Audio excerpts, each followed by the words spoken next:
What's up, ladies and gentlemen of YouTube? Boogie2988 coming at you live as I get through the power of the internet. Today I thought I would do just like something a little bit different. Instead of like going all professional or sponsored or trying to do my best, I thought I would just have a conversation with you guys about what games I've been playing recently, what games I'm looking forward to, stuff like that. See what you guys think. Now, again, you guys have noticed I've been pushing my Twitch channel hard lately. So first off, I want to talk about the games that I've been playing on Twitch. Though for the most part, what I do on Twitch is mostly sit and talk in the IRL category. Sometimes watch YouTube videos, and sometimes just sit and answer people's questions. But 3 or 4 nights a week, I do still dedicate about an hour to gameplay. Though it's kind of hard to call it that when you see the games I've been playing. So if you catch me streaming, I'm probably going to play a little bit of VR chat. And this game is hysterical. It's not really a game. There's like no win state, no fail state or anything like that. It's more of a giant chat room where you assume different avatars and go to different worlds and explore them to find more avatars to just kind of mess around. I think not a lot of people understand that for VR chat, you don't need to have a VR set. All you need is a Steam account and you can download the game for free and you can start playing it right away. And it's just kind of fun to go hang out with people and do stupid voices and do impressions and troll and just to see all the different things people are doing. And of course, the Sonic and Knuckles thing came from here, the Uganda Knuckles thing. But besides that annoyance, I highly recommend this. It's just a lot of fun, and I've really been enjoying it. And I do it several nights a week, even sometimes when I'm not streaming, just because it's fun to mess with people. Then I guess just about any streamer is playing at least one Battle Royale game at any time. The problem is I'm terrible at those games. So I started off with H1Z1, which I heard just patched their game and made a lot of changes to it, so I might try that again later this week. I've also played quite a bit of PUBG, but it's mostly, I just like trolling and again, messing around with the game and meeting people and interacting with them. I'm not very good at killing people in those games, so I tend to play with friends and just it's a social experience. It's kind of like a Saving Private Ryan experience because they're just trying to keep me alive. And then recently been playing Fortnite, which I think to me is very superior to PUBG because I like the building aspect. The problem is you take somebody like my good friend ManPons here on YouTube and Twitch. We play together, and he is an expert at that game. He will go to the end. He will build entire towers to defend himself. I've never seen anything like it. Unfortunately, I'm not skilled enough to do that. I mean, even if I put 100 hours into the game, I would not be as good as I am with him. But when I die right away and soak that one bullet for him, at least I can enjoy the experience of being there to just watch as he expertly plays the game better than I ever will. Now, in my personal life, I know I should be playing Monster Hunter, but I dabbled with the game a little bit. I found it to be very, very difficult and very, very frustrating, so I walked away from it. Though I do appreciate the aesthetics, and I've watched it play, and I've listened to my friends talk about it. I might wait till the PC version of it drops so that I can stream that game. I own it on PlayStation. I'm just not really spending much time with it. The game I did spend a lot of time with was Fallout 4. And Bethesda did a sale on the Xbox, so I ended up picking it up for like $15 on Xbox with all of the DLC. It was very inexpensive.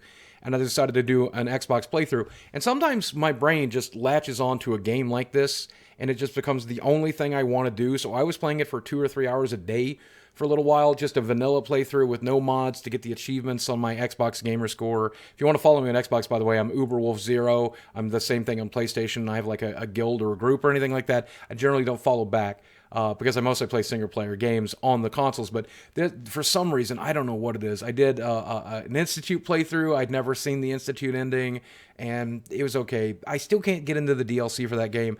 But I did still put in like 60 or 70 hours into that game and unlocked most of the achievements because I don't know. Sometimes when I'm stressed, when I'm anxious, video games just serve that purpose for me and I will crawl right into them. Now, I think we all know that I'm not much of a mobile gamer, but I do like to mess around with those games from time to time. And occasionally, whenever Nintendo does something cool like Super Mario Run or those types of games, I'll mess around with those. But I have found myself very addicted to card games, and I've tried them all. The ones that really seem to stick for me are Eternal, which is very similar to Magic the Gathering, except with a lot of cool twists. And then Hearthstone, which is very similar to Hearthstone. And I know everybody thinks all trading card games are alike, but they are very different and very nuanced. So I can go from Hearthstone and then back to Eternal and then back and forth, and then to go play Magic on the weekends physically. And all of those games are so different that you have to learn the rules and really understand them. What I like about Eternal is they really do offer you a lot of free stuff, especially with the weekly challenges, the daily challenges, and stuff like that. And then the special events that they do. You get a big return for your gold, and they give you a lot of gold right away. I bought the Founders Pack for Eternal, and I've yet to use all of the gems now 3 months later. And then you've got, Hearthstone, which is pretty expensive to play if you want to play competitively, but that's why I don't play it competitively anymore. I just play enough to get my rank awards. I play enough to get my daily gold achievements out of the way.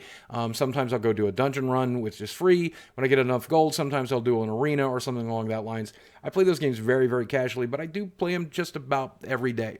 There is another mobile game, and it is my secret shame. But I'm a huge Star Wars fan, and EA made a Star Wars game that is technically free to play called Star Wars Galaxy of Heroes. And I played that game for free for the better part of the last 6 to 8 months. And I've unlocked quite a few heroes, and I've ranked them up. And the game is one of those games that's just grinding for grinding's sake. It's not as bad as Dungeon Keeper. But every day you get a little bit of gold and a handful of events to do, and if you join a guild, you have some raids to do, and all that stuff is free. But leveling up a character or leveling up their armor or leveling up their skills is like molasses. It is just so slow, and I don't know why I'm addicted to that, but all of these hero arena games, like I think it was Summoner Wars or something like that, I played like 5 or 6 different ones, but this is the one that stuck for whatever reason. I guess it's because it's Star Wars, and I'm just getting to run around with Darth Vader and Luke Skywalker and Kylo Ren all in the same party. I don't recommend it. It is very microtransaction heavy, and it's just awful. It is just nothing good about that game.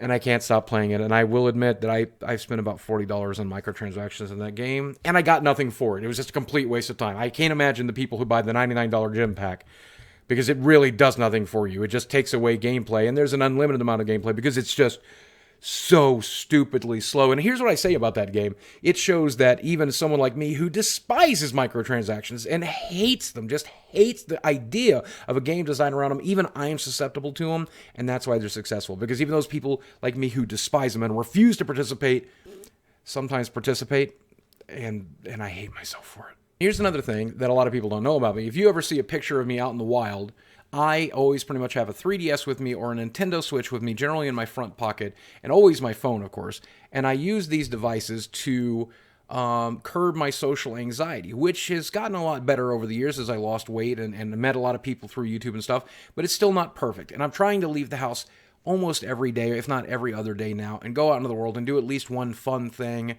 to take a little break from work. And sometimes it's just a meal with a friend, sometimes it's a movie, sometimes it's just shopping. But I always make sure that I have at least one of those devices with me to play around with. So with the 3DS, I've been playing a little bit of Mario Maker, though the port's not that good. The Wii U version is way better. It's a shame that the Wii U version did not do that well, and I really hope there's a good, solid port of it, or if not, a Mario Maker 2 for the Switch. I've also been playing some Pokemon Moon Ultra there, and the Ultra version is different enough from Moon to keep me interested, but I don't know, it just seems, I don't know, slow. Sun and Moon were great games, and I haven't got to the end of it, and I know that's where the real game is for the Sun and Moon, is the post-game stuff. But as it is, I'm just now grinding. Though when I was at GameStop, they gave me a code for a legendary Pokemon. So I don't know when I can pick that up in the game, but when I finally use that code, I think it'll bring a little breath of fresh air to it. For the Nintendo Switch, though, I just picked up Bayonetta 2 and Bayonetta 1. And I know when I dive into Bayonetta 2, I only played it a little bit on the Wii U. I didn't finish it, which is a real shame. I know that when I dive into it, I'm going to dive fully into that, so that's just going to be a weekend, and that might be a stream game. It was really hard to stream on the Wii U. It's super easy to stream on the Nintendo Switch. It's a game that I highly recommend, even based on just how little I played, because of how well reviewed it is and how amazing the first game was. I might play through the first game again just to get back into it, because I enjoyed the aesthetics for the first game a lot. A whole lot. Though the second game, I don't know, it's the hair. It's the pixie haircut that she has in the second game. But that's the game that I'm looking forward to the most there. Then there's one other game that has been just eating my time away, and I think it's utterly destroying my time. And it's a game in early access, and I never like recommending games that are in early access, but it's a deck-building card game. So if you're familiar with games like Dominion or Ascension or the DC deck-building game, any of those types of games, there's a Penny Arcade one as well. I love the deck-building games like that. I love card games in general. But it's called Slay the Spire. My friends who also stream on Twitch, Big_Breakfast, I might link them in the description box below here. They are very good at the game. They're the ones that got me into it. And even though the game's in early access, and they're still working on it, and there's only 2 of the 3 classes that they have planned, it's also only like $15, and it's one of the best deck building games I've ever played in my life. I highly, highly recommend it if you like that kind of thing. And I think it's available on Steam. I don't think it's available anywhere else, which is good because when it's available on iPad, my life is over. That's all I'm going to play ever again until I just get sick of that game. And I've already put about, I'd say 15, 20 hours into it, and I'm not even close to getting sick. But your mileage may vary. It really depends on if you're addicted to deck building games and card games like I am. Then when it comes to upcoming games in 2018, I'm looking at a list right here. Sea of Thieves I'm looking forward to, and I'll probably play it on the PC version since they do have crossplay with the Xbox. I think it's a buy it anywhere, play it anywhere game. I did enjoy the beta. I don't know how deep that game is, but I think it's going to be a fun stream game, especially if you get into a game with your viewers or friends, or even just total strangers, just to mess with them. Though every time I messed with people in it, I got locked in jail. Take out the jail option. Far Cry 5, I'm still looking forward to. I know Far Cry 4 was a bit of boring, and I didn't really enjoy it. I did play through it twice, but it was nowhere near as good as Far Cry 3. Far Cry 5 promises to have that like edgy political thing going on, which I'm interested in, and the gameplay looks amazing, but I'm not guaranteeing it, and I'm worried about how Ubisoft is going to end up monetizing it. We got Crackdown 3 coming out potentially this year, but the game looks horribly nerfed compared to what we saw at the first E3. Red Dead Redemption 2, right at the top of the list, though, again, the PC version is delayed, if there is ever going to be a PC version, and then on top of that, I expect the console version to get delayed as well, because that always happens. And then, of course, Kingdom Hearts 3. Kingdom Hearts 3 I've been waiting for since Kingdom Hearts 2 a million years ago. Some of you weren't born since I wanted to play Kingdom Hearts 3. And then finally, I guess God of War is supposed to come out this year, and I'm afraid that game won't be everything that I want it to be, but I still expect it to be very, very good. It looks very different from the previous God of War games, but I just went back and played God of War 3 Remastered just before Christmas, and I have to say, after playing through that, I'm glad that they're changing it up, because I don't want just more of that. I want something very different. I want the graphics, I want the aesthetics, I want the blood, I want the gore, I want the combat, but without the repetitiveness of fighting the same number of the same Minotaur 800 times. I want something new, and I love the whole idea of a new god set and a new monster set and a new setting. I worry about, Dad of War, the whole plot between him and his kid, but we'll see. I mean, they tend to make very good games over there. I think they're going to get this one right.